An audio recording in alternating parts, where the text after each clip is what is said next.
trying to bring us together so that um, we can work more, in concert rather than separately, because we are better together.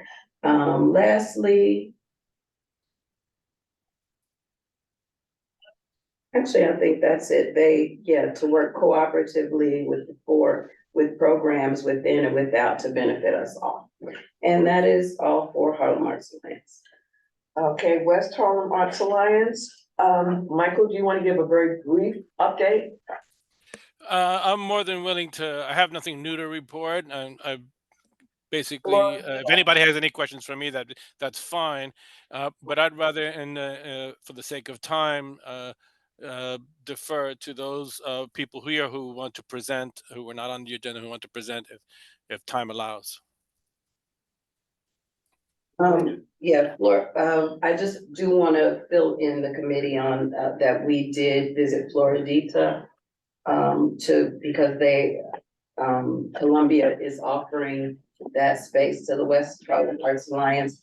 Right now, as was said before, it is still a full restaurant with giant freezers and a kitchen and drop ceilings.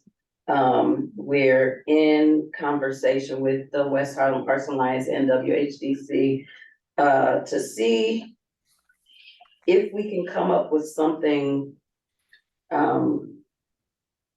some way of making it work. Right now, it does not look very promising, but we're trying to work with Columbia the best that we can. Michael, did you want to say anything else about that?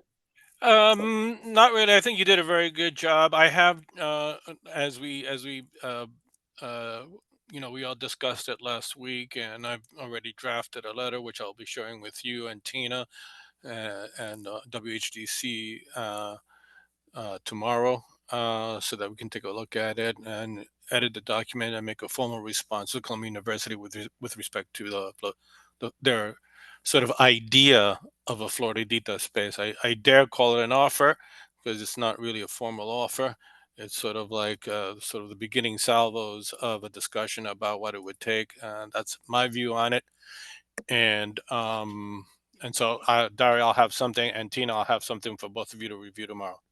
Thank you. And I'm sorry. Just really quickly, for anybody who's not familiar with what's going on, West Harlem Arts Alliance, we have written a resolution asking Columbia to grant the promised 5,000 square feet of art space for the community, and having West Harlem Arts Alliance be the facilitators of the space. So this is the conversation where we're trying to find the space. Okay, sorry. Thank you. Walter, Arts Dissemination.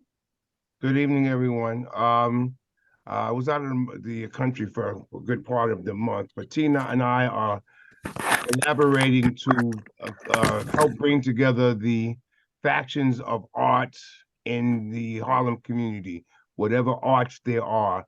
So when someone distributes a flyer, a dance performance, a singing performance, a artist presentation, and they share it with us, we disseminate it to everyone that's on our e-blast list. So which is why Tina asked that everyone on the call, please present your information, whether you have done it before or not. And this information is being sent out on a regular basis. Myself, I sent out 3 this month that I received, and all 3 of them are active. And that's my report. Okay, please indicate your name, your position in your organization, most importantly, your email and your telephone number. Thank you. That's it. Let's go to the community board updates. This is the minutes. I can get it. This is the agenda. Community updates, Martin Collins. Good evening, everyone. Good meeting to all the members of the Arts and Culture Committee and the co-chairs. My name is Martin Collins. I'm the Uptown Art Stroll Coordinator at the Northern Manhattan Arts Alliance. This June will be the 22nd Uptown Art Stroll in West Harlem, Washington Heights, and Inwood. And today we launched the annual poster contest. And this will also be in the chat so everybody can see the information. The theme this year will be Uptown Treasures, past and present. And we look forward to what will be another splendid art stroll in the neighborhoods of West Harlem, Washington Heights, and Inwood this June. But the poster contest really is the beginning, the opening salvo, if you will, each year for the Uptown Art Stroll. And we look forward to submissions from artists. This year, we're going to 125th Street. So the line will be from 125th Street north to 220th Street. The form to submit your winning image is on the website, along with more information about the submission requirements.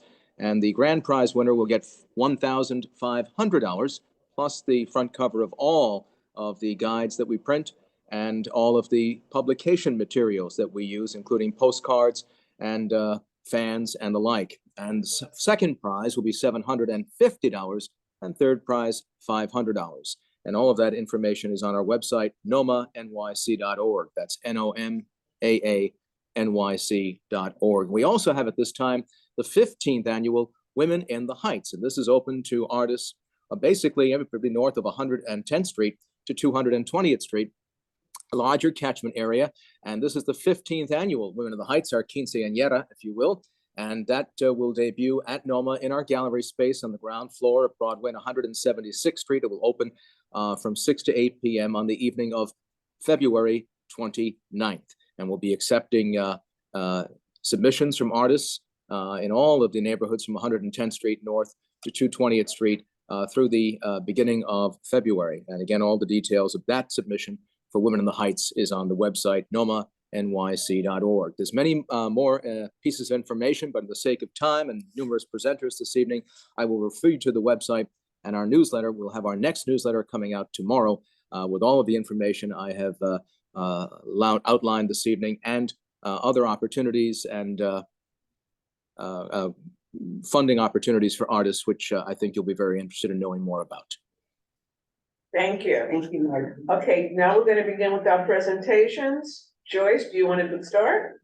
And please, no longer than 7 minutes. If it can be shorter, the better. Thank you.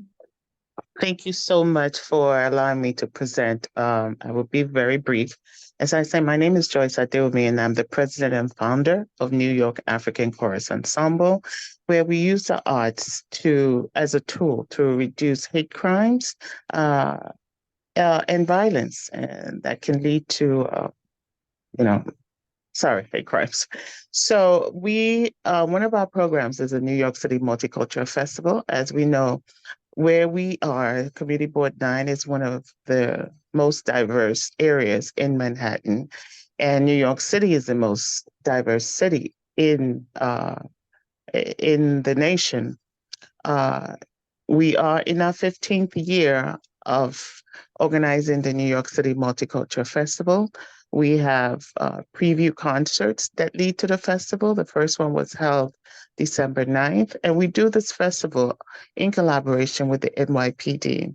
So the first preview was December 9th, where we served 200 CB9 residents. The second preview to the concert will be in February, and then the festival itself will take place on 2 Saturdays during the month of June. First one will be at the Jackie Robinson Park, and the second one, a larger one, will be on the streets of 141st to 145th Street on Convent Avenue. As I said, we collaborate with the New York City Police Department because we use this festival to help break down the negative stereotypes, because as you know, in a multicultural community, there's bound to be a lot of misunderstanding, lots of negative stereotypes. And we believe that by bringing people together, they get to see that we actually have more things in common rather than things that separate us, rather than differences. And also the festival helps to provide a neutral environment for the NYPD and community civilians to interact and discuss about things that may be bothering them. So welcome you all, we welcome collaborations. We say that the festival is for the community and by the community. We have all local performers and people who are interested in participating, helping to plan and execute the festival. They're all involved in this. Thank you very much for giving me this opportunity to present. Thank you. Thank you. So Harlem, Janet Rodriguez. Hi, this is Janet Rodriguez, and I'm the founder and CEO of So Harlem. We are entering our 13th year, starting this month. We are a cultural industry incubator, and we focus on incubating creative people who are in the design world, in fashion specifically, and related fields in the fashion industry. We incubate them by providing them with space and all sorts of resources, from marketing to business planning, DNA, working on branding, a host of things that you probably know creative entrepreneurs or any entrepreneur needs. Our creative entrepreneurs also teach and instruct some of our training programs. And our training programs include teaching basic sewing to individuals who are unskilled and not working and need a skill so that they could find a job. And we have a 12-week training program, which provides an honorarium to them and we help place them in a position after they have successfully completed the training program with the employee partners that we work with. We also have people who come from the training program who become apprentices. What gotta be brown? What has to be brown? Excuse me? That's background noise. Go Oh, ahead. sorry. So you know, we have a couple of public events during the year that have to do with fashion, and we have from emerging fashion designers, some more established ones. We're based in the Mink Building. Our website is chock full of information, as are all our social media platforms. In the interest of time, I'm going to stop there. As I said earlier, I have COVID, so my voice is really not so great right now, but I'm happy to take any questions. Anyone? Thank you, Janet. Harlem Swing Dance Society, Barbara. Is Barbara Jones on? Is anyone from Harlem Swing Dance Society here? No. Okay. All right. Notions in motion, Janet. Notes in motion. Hi, I'm here with Janet. I'm Amanda Selwyn, the Artistic Executive Director. If it's okay with everyone, I actually brought some visuals, so I was going to share my screen. Is that all right? Sure. Oh, you have to enable me to share, though. Go ahead. Okay. Can everyone see? Yes. I was going to start by showing you a short 30-second video. I thought I'd let the students do the talking with their movement, and then I'll give you a little description of what we're doing.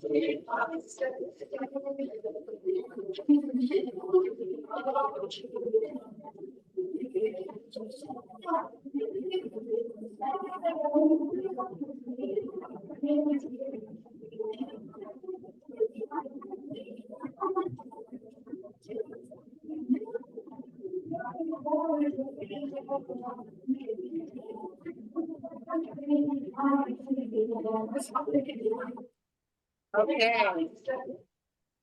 So that's just a little slice of our program that we did last year at Urban Assembly for the Performing Arts. We have just we're just in the process of gearing up for this year's program. So we are Notes in Motion. We're a dance education provider for the New York City Public Schools. We've been working in West Harlem at the Urban Assembly School for the Performing Arts for about 5 years now, getting 2 years of support from the West Harlem Development Corporation. And just to give you all a little background about who we are, I myself am the founder of the organization. I founded the company in 2000, and we serve pre-K. Actually, now we're doing 3K all the way to 12th grade in all 5 boroughs. Last year, we were in 75 New York City public schools. We have over 50 teaching artists, and they teach in a variety of styles of dance. We custom design each program to meet the populations we serve and to really complement what's going on in that particular school community.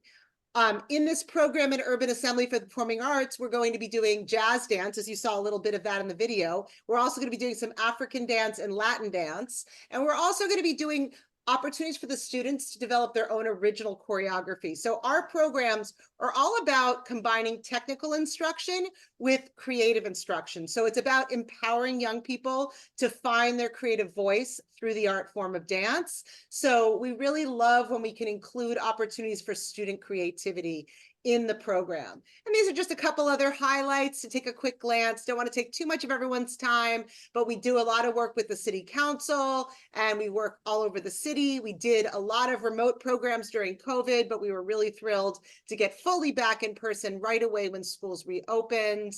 All of our programs are really cohesive and they start with collaborations with the classroom teachers. We like to offer a minimum of 10 teaching sessions. We offer professional development for the classroom teachers, assessment, evaluation. As you can see with all these fun photos, we really want to share the memories of the creative art form, let dance live on beyond the moments that we're in the classroom or on the stage. So we share out the photo, the video, the lesson plans with the entire school community. Everything we do is about inclusivity, about fostering self-discovery, about supporting the school community, and really creating programs that can serve as many students as possible. This is just a quick snapshot of our program growth. We've served over 177,000 students. About 22% of our students we serve are students with disabilities, and about 20% are multi-language learners. And we're working with 80% economically disadvantaged students. So it's really about giving opportunities to bring access to the arts to populations that wouldn't otherwise have the ability to learn so many different styles and types of dance. And last year, as I mentioned, we were in 77 New York City schools. So just a couple little more snapshots of our program.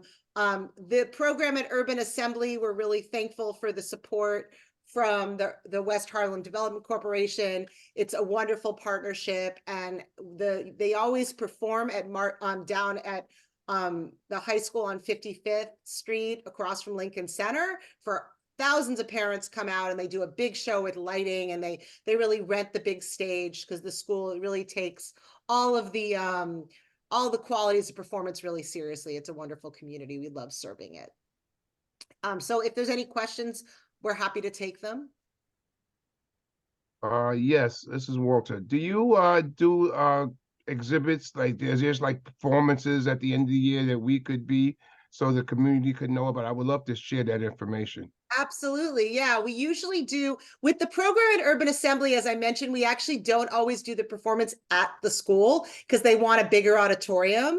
But we sometimes do kind of like open houses where we invite families to come and kind of observe the learning. But it depends on whether they do a big performance or not. But all of our school programs end in some sort of sharing. And we will create a flyer and we will send it to you guys, the same email we used to set up this presentation, and we'll let you all know when that performance is happening. And it just depends on the school's protocols on whether or not they're opening it to the public, depending on number of seats and things like that. But we will happily share the video no matter what. Thank you. Yeah. And as far as any type of information that needs to be disseminated, it should go to Walter Alexander and myself. Walter, if you wouldn't mind adding our email addresses to the chat function in Zoom, that would be great. Yes, And will do. anything that you want distributed, our list is getting pretty extensive. So, and we welcome any type of information that would be informative for our community. Are there Fantastic. any questions? Dance Aurora? Okay, before you go on, Diara from Art Matters, she sent something in the chat that they're doing something this week. I went to the website. I couldn't find like a flyer that I could distribute. Can you please send something that we can send out about your the film festival this weekend? Yes, I'm gonna prepare it and send it to you right away. Thank you much. Okay, I sent the chat, but I guess you didn't see it. All But right, I do go need ahead, the carry email on. to know where to send it. I'm gonna do it right now. Okay. Thank you. Walter, can you hear Hold me? on, I was muted. Go ahead. When you put it up, put artist information next to the emails, because I'm also putting in the contact email, so they'll know the difference. All the mails we send out comes from Tina and myself as artist dissemination. So I add something to that. No, I'm just saying, just Label it label, art dissemination. yeah, label what you're. All label- the emails we send out have the moniker at the I'm bottom. saying, when you put it in the chat, Oh, you it's put- okay. Will do. label what they're for. Will do. And, any questions? All right, Stage Aurora? Hi, I'm Ramel Rayo, an artistic associate of Stage Aurora. And I wanted to share something if possible. Sure.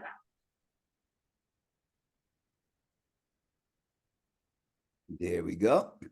Stage Aurora in New York.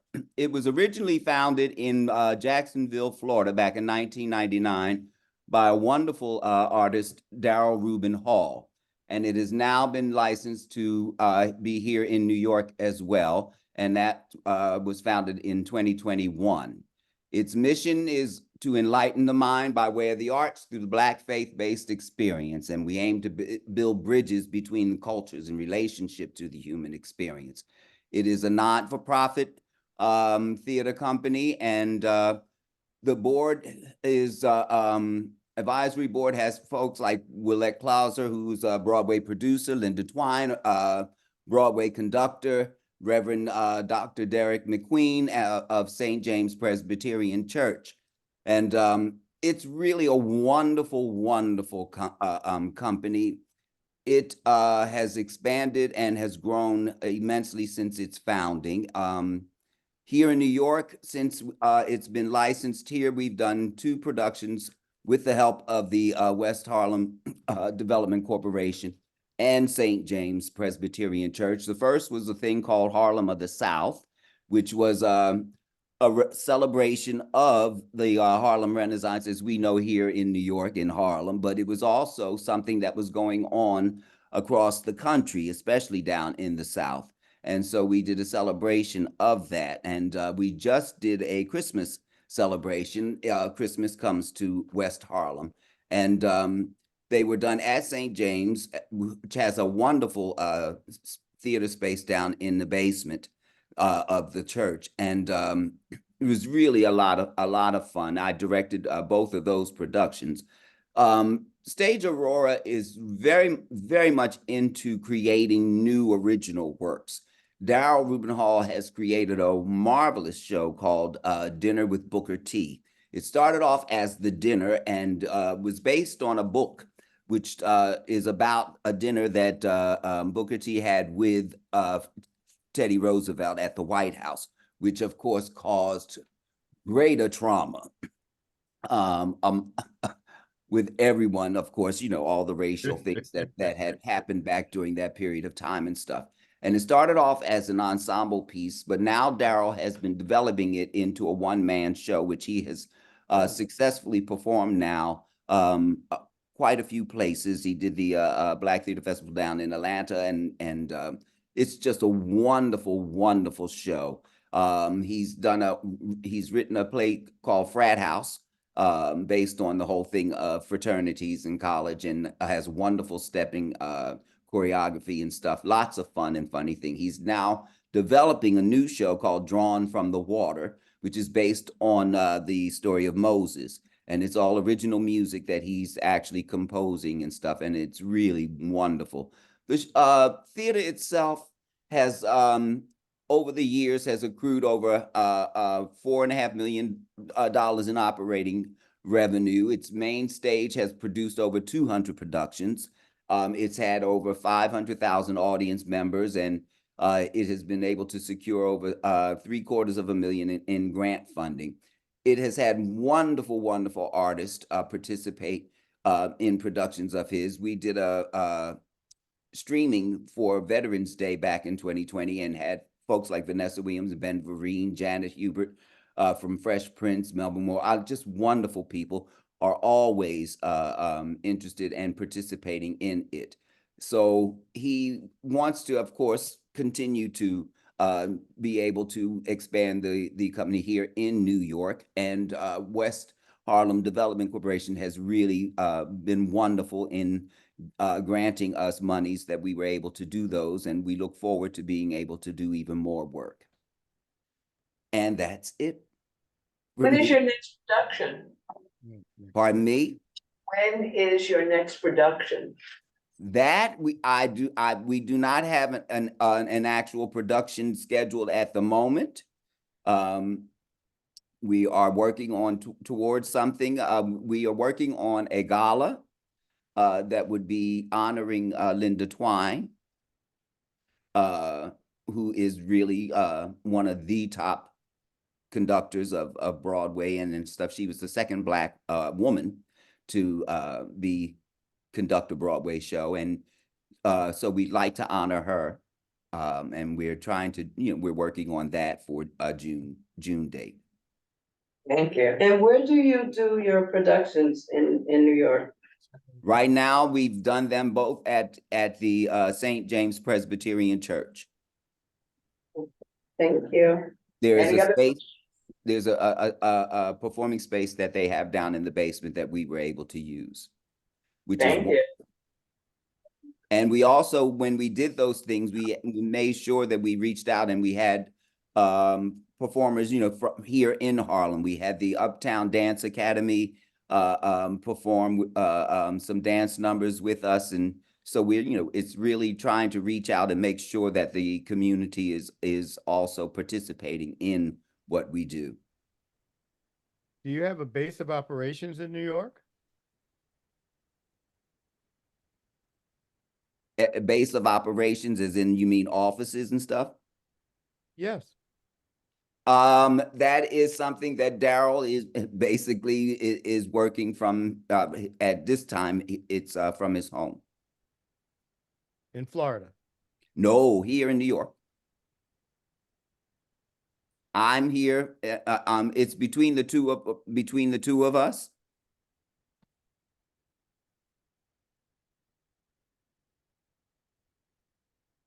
Any other questions? Thank you. Moda? Mode Arts. Mod Arts. And Moda, That's all right. Mod Arts is definitely what it is. Once again, my name is Sean Tubbs. I am the executive director of Mod Arts Dance Collective. First, I just want to say, before I go on into give a little bit more information about Mod Arts Dance Collective. First, just thank you to everyone here.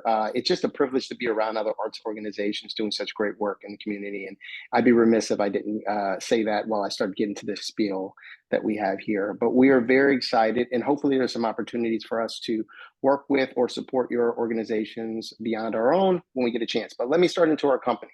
So Mod Arts Dance Collective, or as we go by MADC, is a nonprofit Harlem-based multicultural modern dance company and cultural organization established back in 2011 by the founding artistic director, Leah Tubbs, as well as myself, the executive director, Sean Tubbs. As you can see the correlation there. MADC is dedicated to holding space for BIPOC artists, audiences, and community through its choreographic work, festivals, concerts, residencies, and workshops. The vision of MADC is to reflect the historical and cultural legacy of Black and Brown communities through our artistic and community offerings to our audiences nationwide.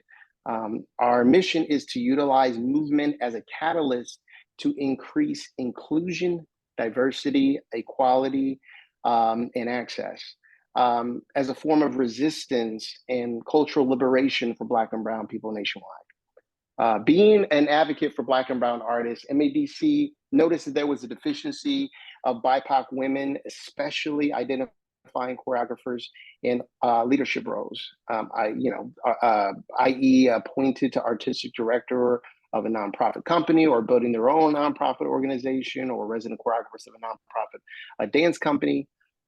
We even found the information to be sort of alarming that of 50 of the largest US ballet companies were surveyed, and from Dance Data Project, and they found that though 77.4% of them were represented, the dancers were of color, only 30% were actually in artistic or leadership roles. So after all of this, we found this deficit. We wanted to do something to support the deficit which we feel in our own lives and give more voice. So it leads us to our festival that we have now. Beyond that, we have several festivals and concerts to support, as well as some of our in-school work. But in March of this year, we are elated to announce that, of course, we are getting an opportunity to produce our 9th annual Collective Thread Dance Festival. This is a platform for BIPOC women choreographers to share completed or in-process work in a professional setting to garner experience in music editing, lighting design, costume design, and to build the tools necessary to move forward and move into leadership roles, hopefully very soon into the future. MADC uses the term women to encompass all of those who, though, identify as women, including cisgender and transgender femmes. We honor and respect all identities. The festival will also include a 6-Saturday residency free to BIPOC women and dancers and choreographers beginning on February 3rd, I gotta remember that date, from 2 to 5 at St. Mary's Episcopal Church.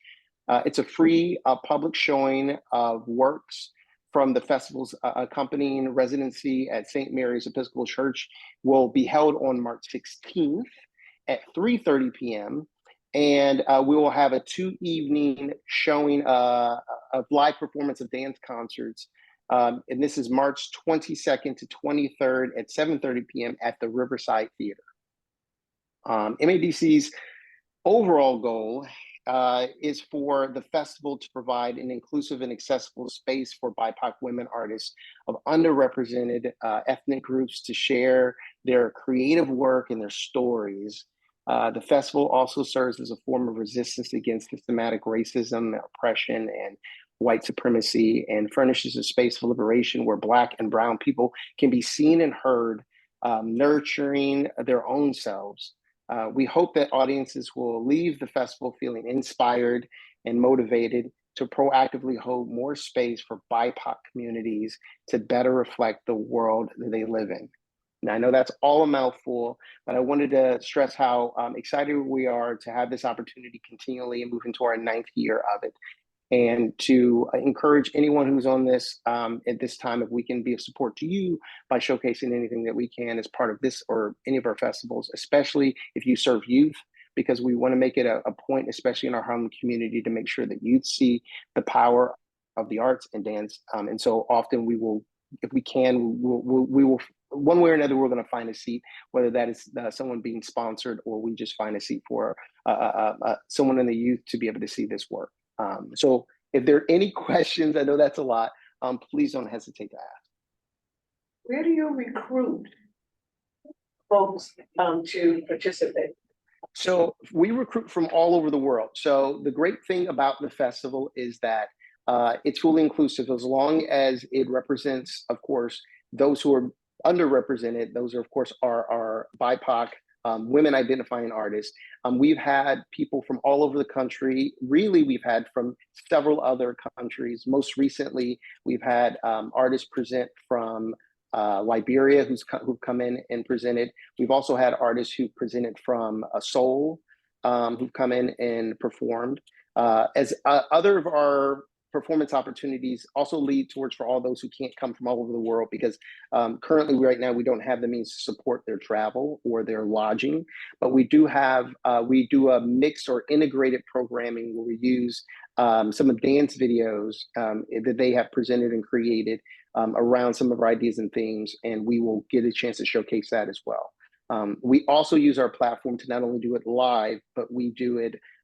We also have a link so people can watch it if they're not able to make it to New York, not able to make it on the day, and if they can't make it at all and watch it live on that day, then they're able to watch it on demand and get an opportunity to still see these artists work, because we love the intimacy and the immediacy of performance and live performance, and it's never replicated by video. But what it does is it reminds people how much work and how many artists are still out there looking for a platform and for their voices to be heard.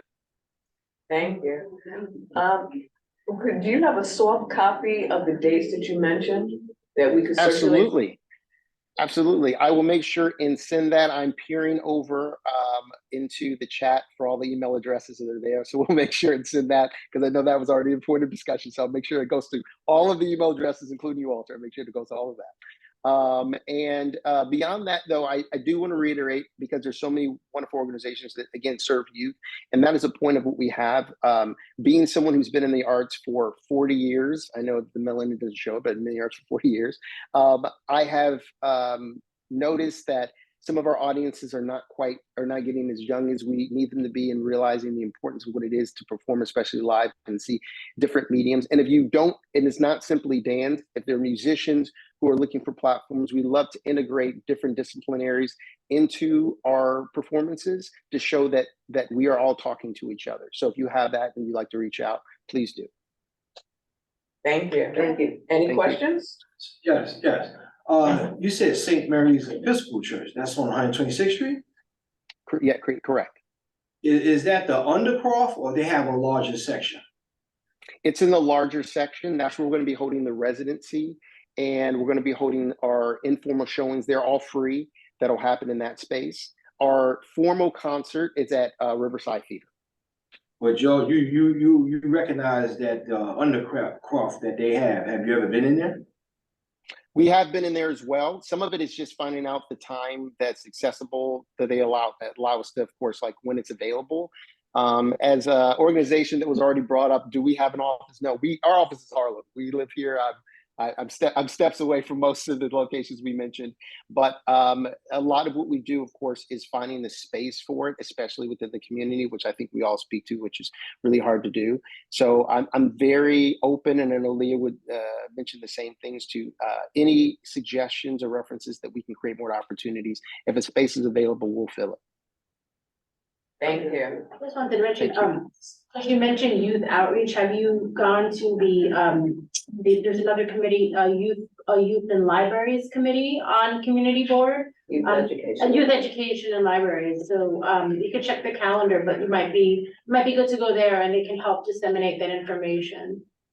That'd be fantastic. I appreciate that. I'm taking notes with my very slow typing, but I make sure to take notes on that.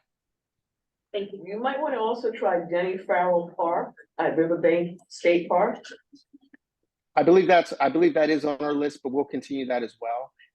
The wonderful thing is in our 9th year, and I apologize for taking too much time, so thank you all for your patience, is that we've been able to serve so many, and what we've unfortunately not been able to do is pull that focus into Harlem. We've served so much more of Manhattan, a lot of times on the Lower East Side. Sometimes we've also been able to move in Brooklyn, but our concentration and focus is how we can better serve the community that we live in and we support and we believe in. So we are very thankful for the information and the support to be able to do so. Please also look at Harlem Arts Alliance. Oh, yeah, absolutely. We're there. Before we move on, Ramel, can you please give what is your title with Aurora? I'm an artistic associate. I just want to make sure you have that. Okay, thank you, Ramel. Sure. Thank you. Okay. Any other questions? Gatekeeper collection? I don't think anyone's here. All right, Harlem Chamber, and there might be other words after that. Harlem Chamber Players. Is Liz here? Okay, Liz is not here. Are Dr. Kelly down in here? if he can contact you, or he'll email you and. Is he here? No. Okay, thank you. I can't read my handwriting. Sound Business Inc. That's him. Yeah, that's Dr. Kelly Down. Can we have other people that want to That's it. present? How many do we have left? That's it. How many are on that needed to? Vi, you wanted to, Michael, you wanted to, who else besides Vi and Michael? I wanted to present, be quick. Okay. Okay. Okay, before you go, I want to make this clear that, when you request and, you know, thankfully, well, I won't say thankfully, people didn't show up, but, you know, we, are going to be able to fit you in. When you request, it is just that, a request. And we don't always, even if you did request, you still may not, we may have a full agenda. Generally, we take 6, 7, if we're pushing it. Today, we even pushed it more and did 9.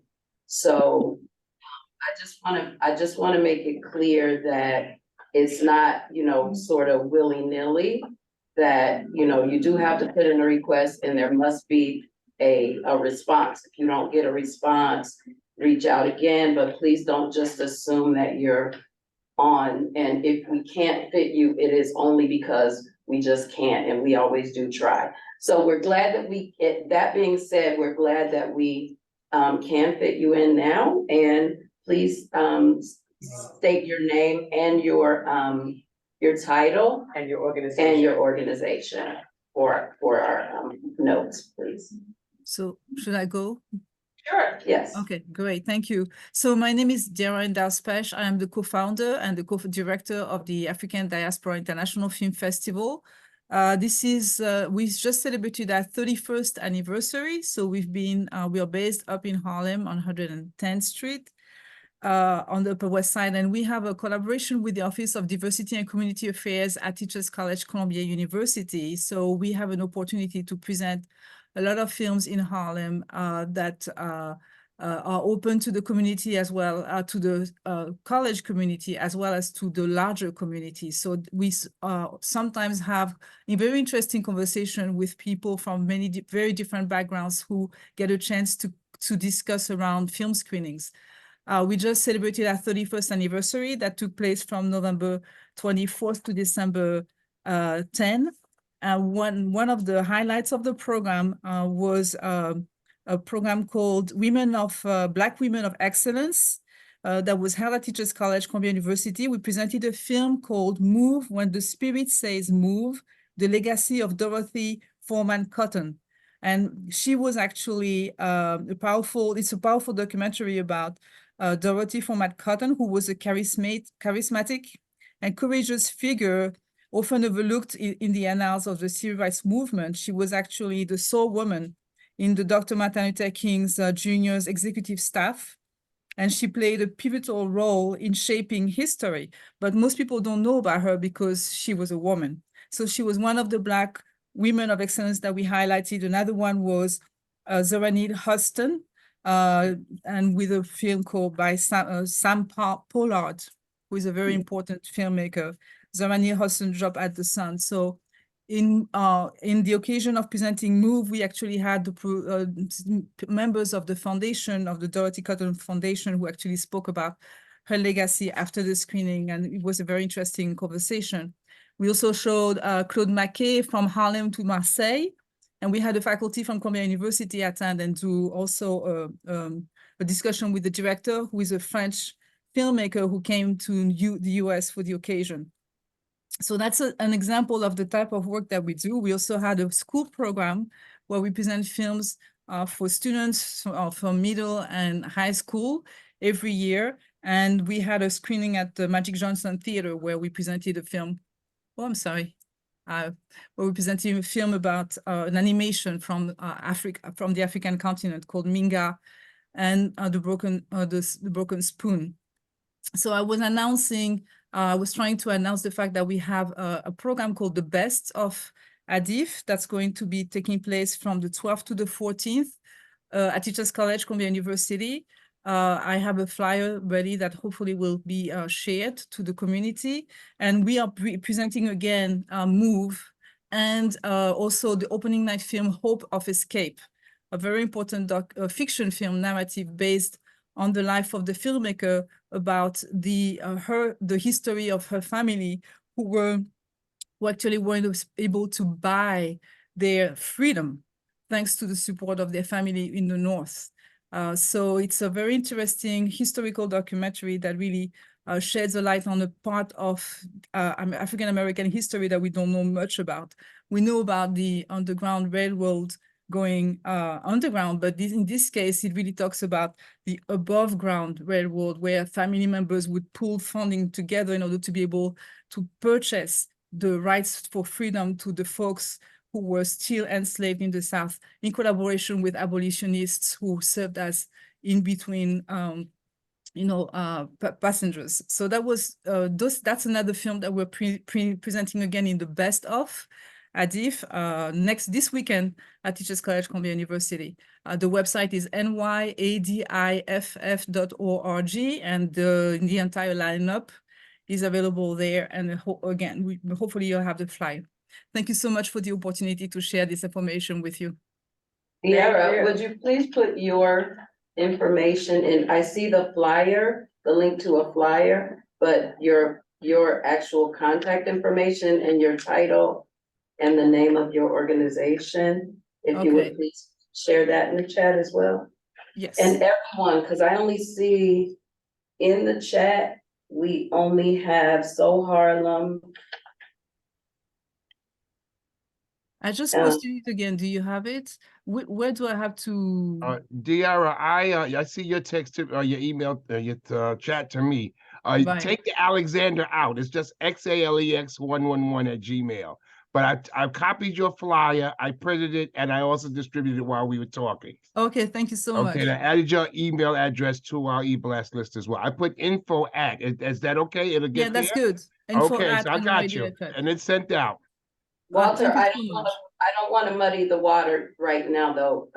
Thank you for sharing that with artist information, but I'm asking the organizations to please share your information in the chat. I think I just did, but it says meeting group chat. Do you see it? Yeah, I see it now. Okay. Most of the other organizations, I don't see Stage Aurora, I don't see New York African Chorus Ensemble. I don't see anybody except for Diara, Sean, and everyone that presented. If you're still here, please go to the chat, add your name, your organization, your email address, your telephone number, and your title. Thank you.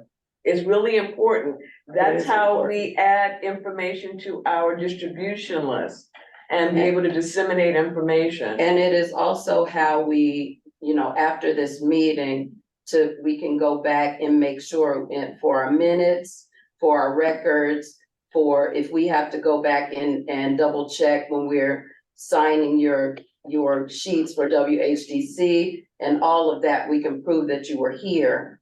So please put your information in the chat. Thank you so much. I did put my information when we first started, but I'll do it again. Maybe it's all the way up there, but I'll do it again. Okay, Much appreciated. Thank you, Joyce. And the last thing that we went sort of fast over the contact information, and we keep talking about the artist information, contact information. Just so, again, I want to be sure so we don't, so when you send us emails that we are able to get you in, if you need to respond. We are a volunteer organization. So we ask just for the, because I'm in and out of town and that sort of thing, so we can check each other. Please, if you're trying to contact this committee to be put on the agenda or for anything else, please, I put all three of our contact information in there. It's my personal, daria@yahoo.com. It's Tina's personal, tlumley@hotmail.com. And then the dedicated arts and culture email, which is cb9arts with an S, cb9arts@yahoo.com. Please, I know it's a little bit more work to see three emails, but if you send it to all three, then it cannot get overlooked.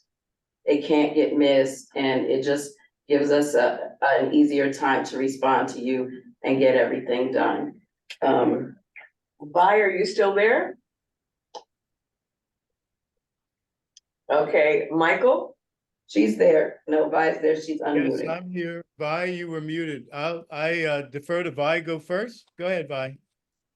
Oh, thank you so much. Gentlemen. I'm always so inspired when I see all the activity and the actions going on in Community Board 9. Thank you for hearing me. Thank you, Michael. So the Mama Foundation for the Arts and its arts education program, we're in CB9 in the schools. And what I get so excited about is hearing the young voices. And it actually caused us to change our curriculum. We're in the Ralph Bunche School, and we have been there now for, I want to say, approximately 6 or 7 years. And we started with the young people who were 8 and 9 years old, and we were blown away by them when the principal asked us to please do something with the kindergarten students. And he says, no one wants to work with the kindergarten students. We said, we will work with the kindergarten students. And I tell you, it's the most rewarding experience, bringing our curriculum, our music curriculum for kindergarten students. Their voices are so sweet and so magnificent. They're so disciplined, so wide open. And then I am told by the principal and their teachers, just what difference it makes to have the arts inside the school program for something they can look forward to and something they can see. And so what I'm just so proud of the work that we've been able to do inside of the school system and inside the urban academy, and also the Hamilton Grange schools that we've worked with over these years. But what was also exciting was to be able to take over 500 senior citizens from CB9 who came under Mr. Hurd and his seniors group to see Mama, I Want to Sing. And it was amazing. And they came with they came with the walkers, and they came with canes, and then they walked out and they left they left the walkers and they left the canes.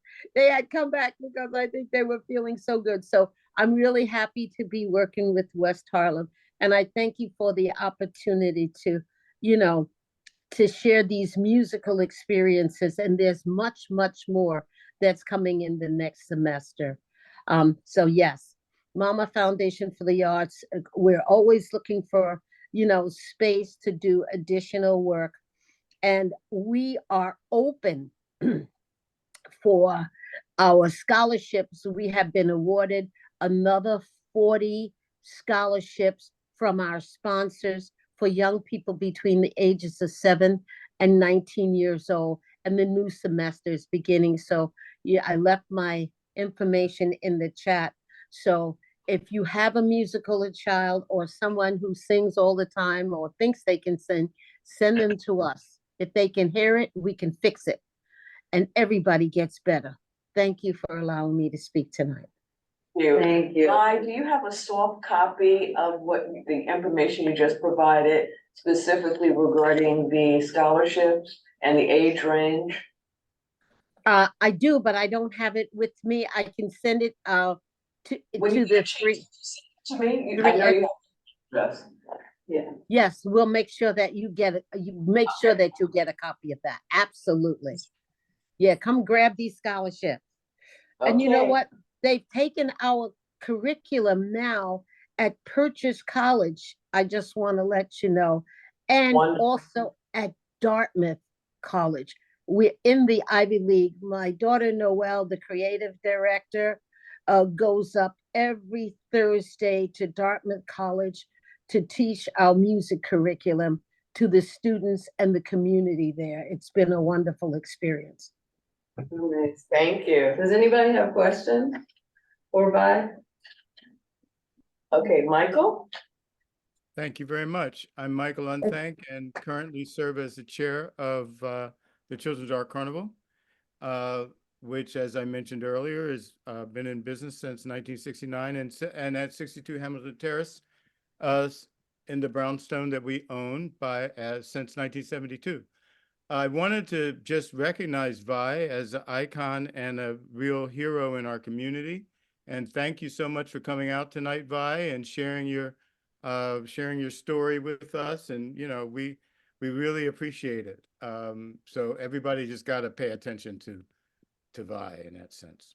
So I wanted to give you a real brief update on what we've been, I guess, review of what we've been doing at the Art Carnival for the past several years since Betty Blayton's passing in, I think, around 2016. We've had a long period of restructuring and redevelopment, and now with the help of West Harlem Development Corporation, among other funders, we have been able to, you know, kind of get ourselves on a track. We have 5 or 6 resident artists there in the building that have workspace that include Tomo Mori, Dionis Ortiz, Guillermina Obatola Grant. We also have a black and white dark room, which is very hard to find. Our dark room isn't hard to find, but it's hard to find a black and white dark room in New York City now because everybody takes pictures with digital cameras. However, we feel that we want to service the visual arts as much as possible, and the visual arts start with light and with the ability to, you know, to make images from light. And so that's why we have the dark room. And it's quite active along with all the rest of our programs. If you allow me to share, I have a quick summary that I wanted to just share with you. I want to let you know that we are available for, we have a parlor gallery, we have a downstairs gallery, we have a garden space that we're trying to really get more activated by the spring. But we are open for folks who want to do small activities, rehearsals, meetings, etc. You can always contact me or send an email to us. I'll just share real quick. Let me see if I have it here. Michael, is your information in the chat, my dear? Yes, ma'am. This is our recap of 2023. I just wanted to share. This is a brief history of the organization. What we've been doing now, the Children's Art Carnival has been, through Betty's vision, totally focused on young people. Although some of the best known artists, Black artists in the city and in the country have come through Children's Art Carnival either as an artist, you know, presenting, or as a teaching artist at the school over the years. So what we've, in terms of extending her vision, we've really tried to focus our programming on the artists themselves, particularly the emerging artists directly right here in West Harlem, in Hamilton Heights, and to encourage them to provide their sense of what programming should be and identify the constituencies they want to reach. So that has been kind of our model of working for the past few years. We have an exhibition program which is growing. This year we'll have 6 to 8 exhibitions. We have partnered with organizations such as Infoco, which is actually a parallel organization. It was founded about the same time by Charles Vicini Rivera back in the late 60s. They are a very fine visual arts photography collective. We partner with our neighbor, Hamilton Landmark Galleries. We have also partnered with Centro Civico Cultural Dominicano, which is on 145th Street. I'm sure you all know Dr. Galvan. And of course, we're wishing her the best because she's been having some health difficulties lately. This year, you can see that we mounted several exhibitions. Most recently, we just closed a show, a group show of our resident artists. Also, in the legacy of Betty, we have formed a partnership with the Robert Blackburn Printmaking Workshop, which is the foremost printmaking workshop, certainly in the city, and I would say in the country, but certainly in the region, for highly collected, very well-known artists, as well as emerging artists. And Bob Blackburn and Betty, back in the day, were, I would say, rogue partners together, and helped form some of the most longstanding organizations that represent the Black community uptown and throughout the city. So we piloted a program of 4 workshops with master printmakers, including Michael Kelly Williams, Tai Singh, Michelle Goodwin, over the past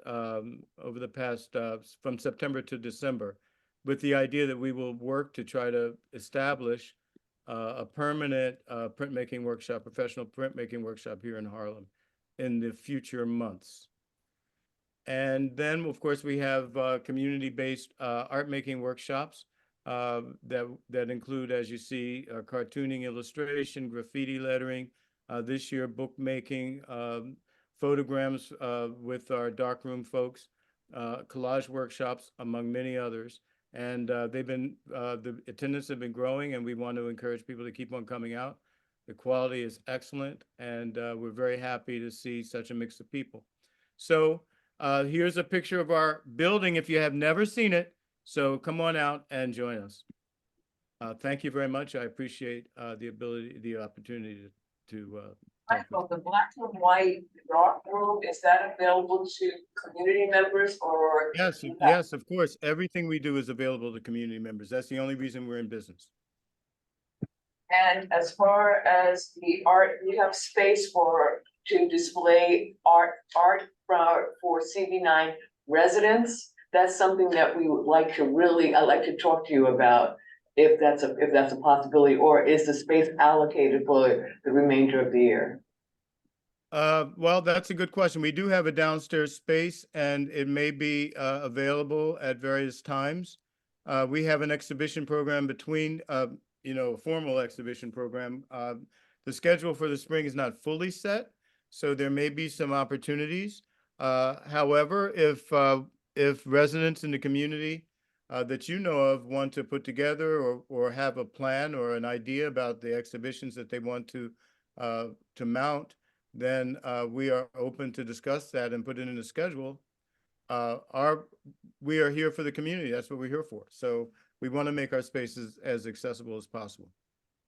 Do you have numbers, folks that have participated in the various junctures that you are have available at the Children's Art Carnival? I'm not really clear on your question. Number of children or participants for each of those endeavors that you've outlined. Do you have numbers? People who are, how many participants? Numbers of participants? Yes. Yes, I do. Okay. You want me to provide them at this minute? No. Yeah, but definitely. We've been keeping track of participation levels, and they've been growing. We have a relatively small, modest space, but we try to make ourselves available to not just young people, but we want to continue to include young people, their families, as well as the emerging artists. Are there any other questions? Thank you, Michael. I think that was, did anyone else want to give a presentation? I actually wanted to say, Tova just got Peterson, right? Yeah. Tova Peterson, and she has presented to us before. And I wanted to reintroduce you for everybody that's here, especially for Janet Rodriguez from So Harlem, who's here. Yeah. Tova, and I guess you can tell them better than I can. Tova is a tailor and works for one of the companies that makes costumes for Broadway shows, and lives in the community and wants to lend her talents to the community and teach tailoring here in Harlem. Is that Correct. jump in anytime you want? You're doing a great And job. she's wanting to connect with organizations and is looking for a home, looking for space, looking for machines. Janet, I know we talked about Tova and she was going to be here, so I kind of wanted to give you all a face-to-face to connect you, and I will definitely exchange the numbers between you guys. But this is for all the other organizations as well that may have a need or may have resources that could be helpful. Did you want to say anything? Sure, yeah, that is all correct. Okay. And yeah, I did actually just go to So Harlem one day and recently, and I talked to Mr. Henry, who leads classes there, and he's asked me to assist him in teaching his Saturday classes. I work during the week. You know, I in my job, as Daria said, is I work as a manager of the tailoring shop, and we make costumes for lots of Broadway shows. Our biggest, for years, we were only making suits for Hamilton because that's all we had time for. But now we've got Hamilton's doing less. So now we've got time to do more things. So we're excited we love working on Hamilton, but it's nice to have some variety too. But that means that I only have free time evenings and weekends. So I'm excited to be assisting Mr. Henry in his classes and see, what comes from that. And I'm also open to other ideas. For anyone with new productions that you need costumes, Yeah. keep her in mind. Yeah, I'm not a costume designer, and I'm not what my particular area of interest is getting people to really nerd out about tailoring specifically, because that's what I really love, is how to make beautiful bespoke suits. So I'm really, that's my area of interest, to train people to make suits in a beautiful handmade way. I have been open to other ideas, such as teaching alterations and things like that, but it's not what I love to do. Tova, can you spell your name so we can make sure we have it right for the minutes? Yeah, it's Tova, Peterson, Peterson.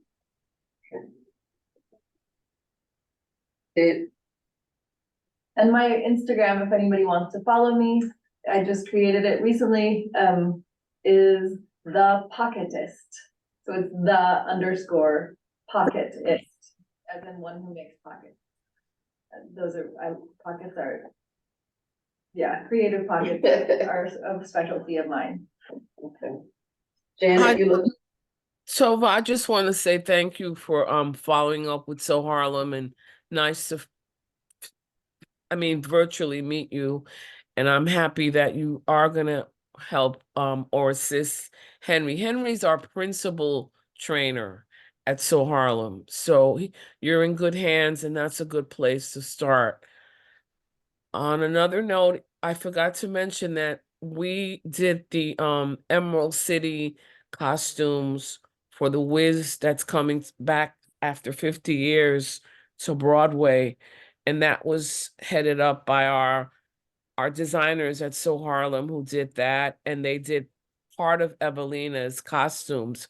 So we are, in fact, in the business of doing costumes for creative events. So keep that in mind, everyone. And Tova, maybe I'll see you at So Harlem. Great. Yeah, it was fun talking to Mr. Henry, because he worked for many years with a colleague of ours. So we had, multiple shows that we both worked on. Motown, we both made suits for Denzel Washington. It's like, oh, okay, awesome. Amazing. Yeah. Okay. Thank you. I think everyone has done their presentation, correct? All right, thank you for your time. Our next item is old business. And for old business, we're going to, this is going to be a discussion about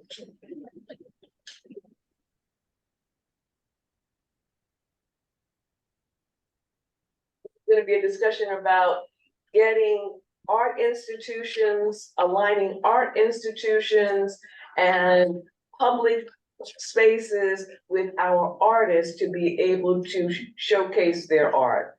I've contacted the forum and City College to see if they will be able to donate spaces. This is going to be a two-prong approach.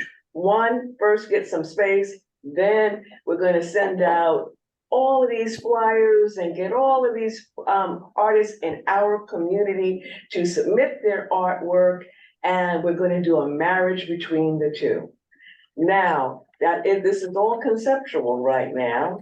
So once we get the donation of the space, we're going to go get the artists, and after that, we would maybe have something that we could rotate the art quarterly, or come up with some sort of idea of how long the art can stay at these specific locations, and, you know, venture out to get more locations that might be available from not only schools, from public spaces to restaurants. And what's in it for them? We now have a newsletter. They'll be featured in the MCB9 newsletter. Everybody's going to be chomping at the bit.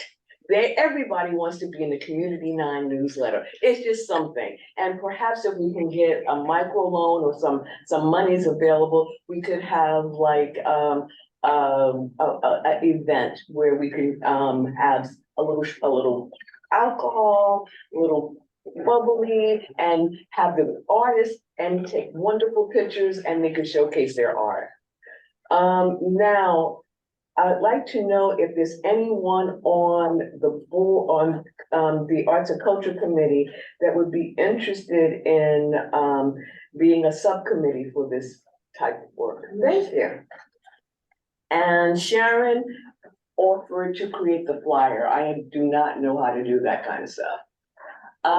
Is there anyone else? Okay, so it'll be the three of us. Does anyone have any suggestions for any other types of organizations or places to contact that would be able to donate their space for donations of space? Don't all speak at once. Well, I just knew St. Mary's Episcopal over there on 126th Street. Like I said, they have what's called the Undercroft. And it's a nice spacious area, but I don't know how long. I'm not familiar with it. Oh, you're not familiar with it? It's on 126th Street, right there. I'm familiar with St. Mary's Church, but I'm not familiar with the Undercroft. And it needs to be someplace where people will, you know, pass by and might want to purchase if possible. Okay, St. Mary's? No. Let's send something there. Let's contact them and see if they'd be willing. Any other places? Our space is very small, but you know, according to what you want to do, we are open. Great, thank you, Michael. All right. So we have one, we at least have one, maybe two spaces. So maybe the next step is to start creating the flyer. So Ilana, Sharon, and I will get together and go for it. And with that, thank you for your time. One more thing for old business. Oh, no, this was a good For that, okay. I just wanna, it's not on there, so I just. Yeah. You done? Okay. The videos. You know how to get the videos on, I think I asked you before. How to open up the video. I'm No. sorry? What? Is this for us? You need to sit? No. Carol, are you speaking to the community, Arts and Culture Committee? I don't think so. There is a new initiative called, and this is for, specifically for committee members, called, City of Yes. And it is, a bunch of changes that is being proposed by the mayor. There is a, email going around that we will forward to the committee members, that we want to take a look at and, just ascertain in terms of arts and culture, our thoughts and just give comments on it. And we can do that. We can do that, as a committee via email. I'm not sure when it's due. If we have time, we'll discuss it at the next meeting. If not, we'll just get it all done via email. And that's all I wanted to say. And that's it. Is there any new business? Okay, we are just. John Martin is here.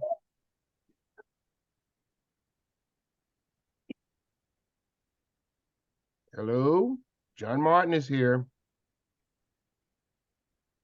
Get ready to adjourn. John, do you have anything that's critical, or can it wait till next week, next month? John Mark?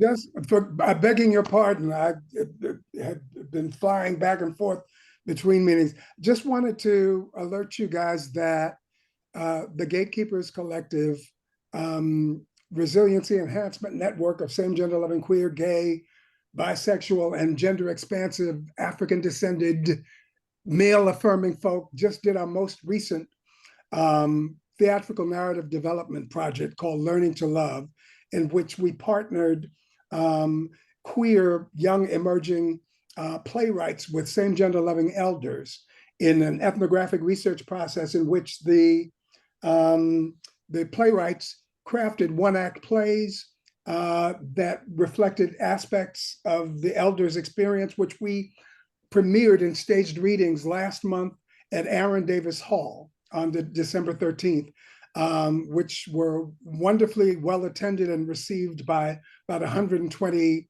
plus members of the community. Two plays by Donathan Walters and Jay Mazik were Hope in Pieces and The House That Jack Built, and included some wonderful actors, and it was a happening thing in the universe. Great. In the future, could you send any type of information like that to Walter and I, and we can send it out to the community as well? I'll be happy to do it.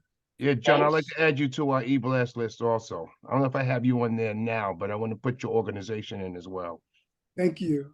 Okay. Do you have any coming up, any performances coming up? On Learning to Love, not immediately.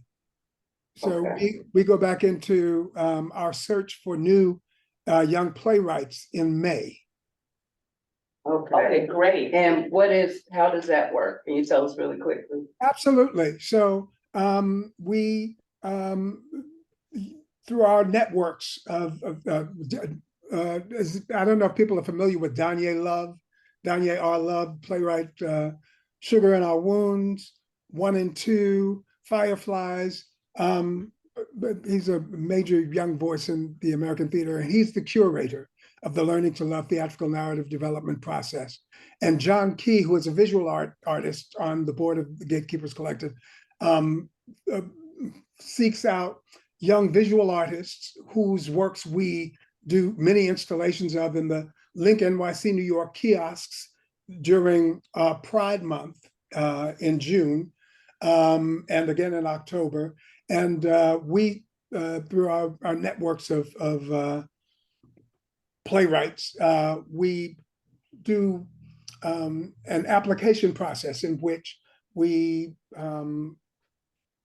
permit young emerging playwrights to vie for a $500 fellowship stipend and workshop process where they will be mentored by Danye R. Love in workshops And again, we partner the playwrights with same gender loving elders of distinction. So they've included folks like Michael Henry Adams, Reverend Dr. Derek McQueen of St. James Church, and they hold space with each other, the playwrights and the elders.